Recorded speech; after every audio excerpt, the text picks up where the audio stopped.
Gênesis 37. José é vendido por seus irmãos.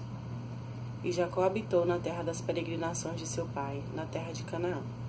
Estas são as gerações de Jacó.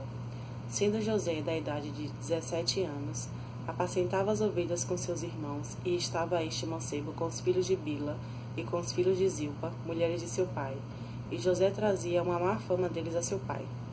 E Israel amava José mais do que a todos os seus filhos, porque era filho da sua velhice, e fez-lhe uma túnica de várias cores. Vendo, pois, seus irmãos que seu pai o amava mais do que a todos os seus irmãos, aborreceram-no e não podiam falar com ele pacificamente. Sonhou também José um sonho que contou a seus irmãos, por isso o aborreciam ainda mais. E disse-lhes: Ouvi, peço-vos, este sonho que tenho sonhado. Eis que estávamos atando molhos no meio do campo, e eis que o meu molho se levantava e também ficava em pé, e eis que os vossos molhos o rodeavam e se inclinavam ao meu molho. Então lhes disseram seus irmãos: Tu, pois, deveras reinarás sobre nós? Tu deveras terás domínio sobre nós? Por isso tanto mais o aborreciam por seus sonhos e por suas palavras. E sonhou ainda outro sonho, e o contou a seus irmãos e disse: Eis que aqui sonhei um sonho, e eis que o sol, a lua e 11 estrelas se inclinavam a mim. E contando-o a seu pai e a seus irmãos, repreendeu o seu pai e disse-lhe: Que sonho é este que sonhaste? Porventura viremos eu e tua mãe e teus irmãos a inclinar-nos perante ti em terra? Seus irmãos, pois, o invejavam. Seu pai, porém, guardava este negócio no seu coração. E seus irmãos foram apacentar o rebanho de seu pai, junto de Siquém. Disse, pois, Israel a José: Não apacentam os teus irmãos junto de Siquém? Vem e enviar-te-ei a eles. E ele lhe disse: Eis-me aqui. E ele lhe disse: Ora, vai e vê como estão teus irmãos e como está o rebanho, e traze-me resposta. Assim o enviou do vale de Hebrom, e José veio a Siquém. E achou um varão, porque ele andava errado pelo campo, e perguntou-lhe o varão, dizendo: Que procuras? E ele disse: Procuro meus irmãos. Dize-me, peço-te, onde eles apacentam. E disse aquele varão: Foram-se daqui, porque ouvi-lhes dizer: Vamos a Dotã. José, pois, seguiu seus irmãos e achou-os em Dotã.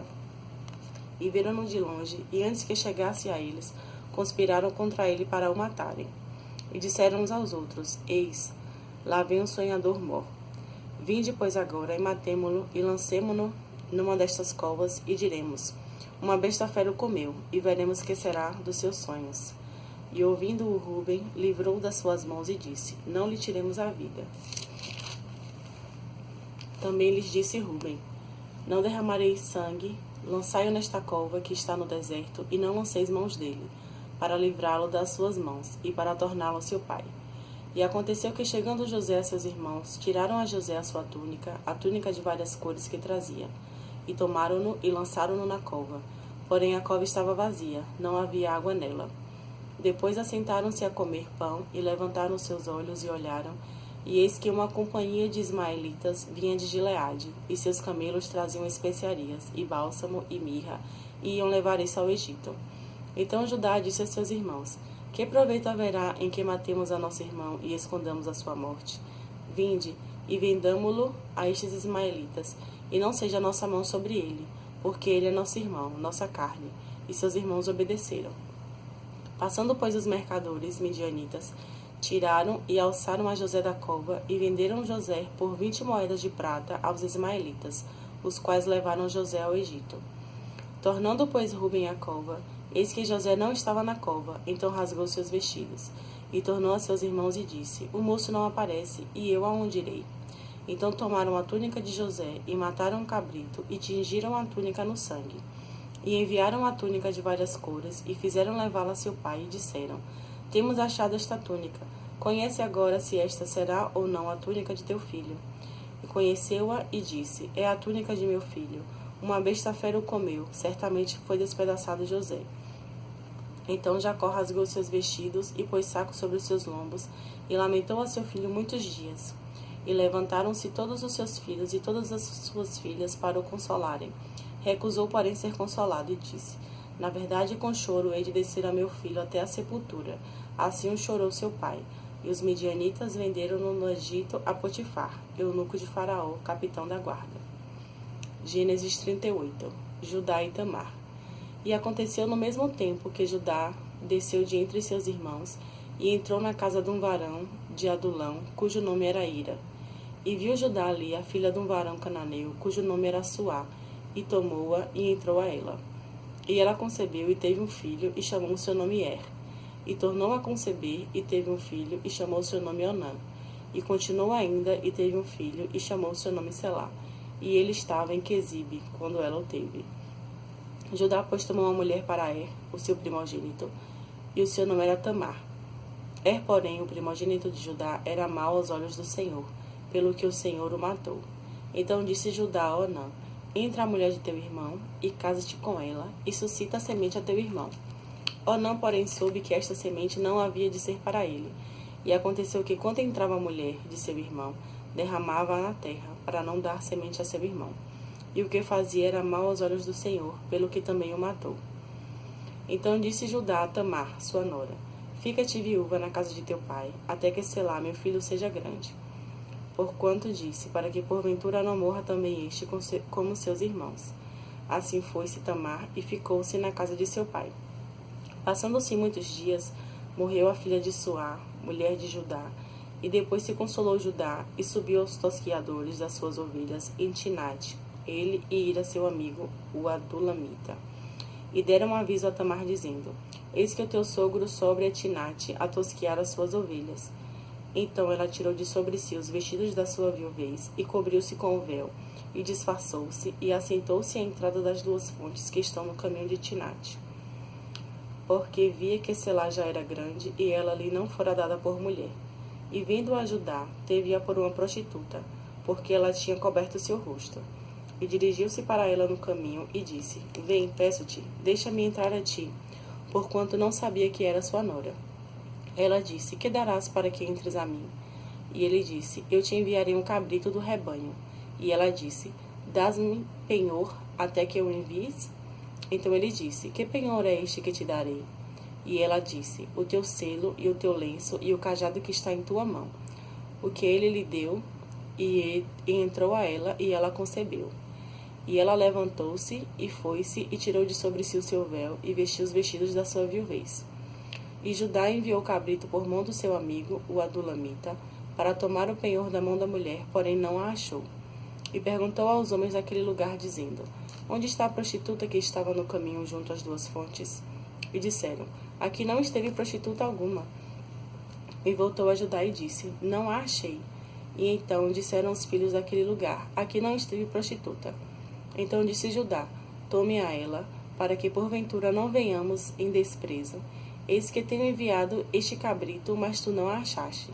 E aconteceu que quase 3 meses depois, deram aviso a Judá, dizendo: Tamar tua nora adulterou, e eis que está pejada do adultério.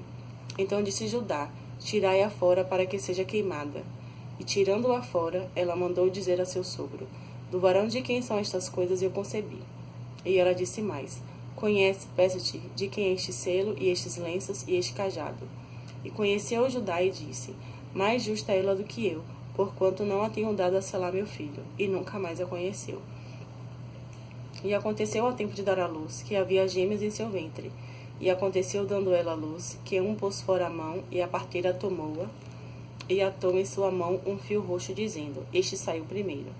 Mas aconteceu que, tornando ele a recolher a sua mão, eis que saiu seu irmão, e ela disse: como tens tu rompido? Sobre ti a rotura, e chamaram o seu nome Pérez. E depois saiu seu irmão, em cuja mão estava o fio roxo, e chamaram o seu nome Zerá. Gênesis 39. José em casa de Potifar. E José foi levado ao Egito, e Potifar, eunuco de Faraó, capitão da guarda, varão egípcio, comprou-o da mão dos ismaelitas que o tinham levado lá.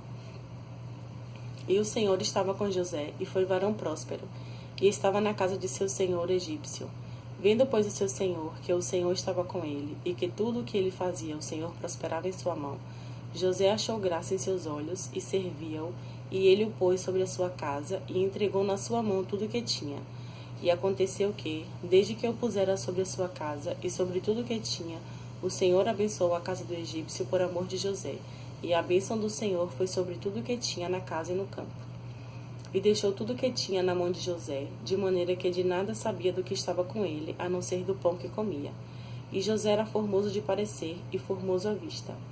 E aconteceu depois dessas coisas, que a mulher de seu senhor pôs os seus olhos em José e disse: Deita-te comigo.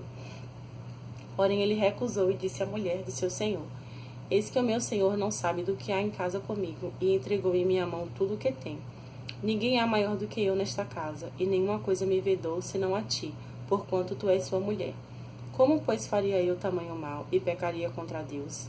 E aconteceu que, falando ela cada dia a José, e não lhe dando ele ouvidos, para deitar-se com ela e estar com ela, sucedeu num dia que veio à casa para fazer o seu serviço, e nenhum dos da casa estava ali. E ela lhe pegou pelo seu vestido, dizendo: Deita-te comigo.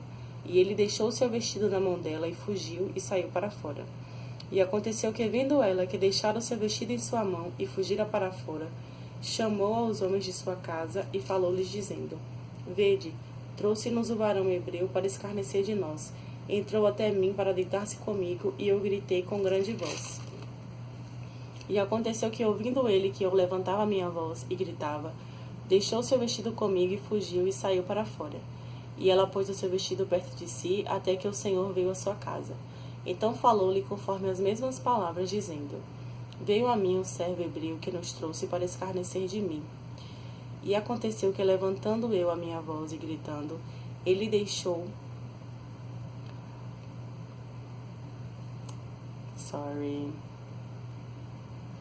E aconteceu que, levantando eu a minha voz e gritando, ele deixou seu vestido comigo e fugiu para fora.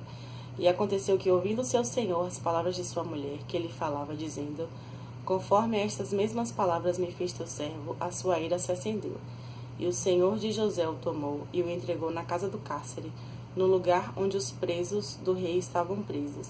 Assim esteve ali na casa do cárcere.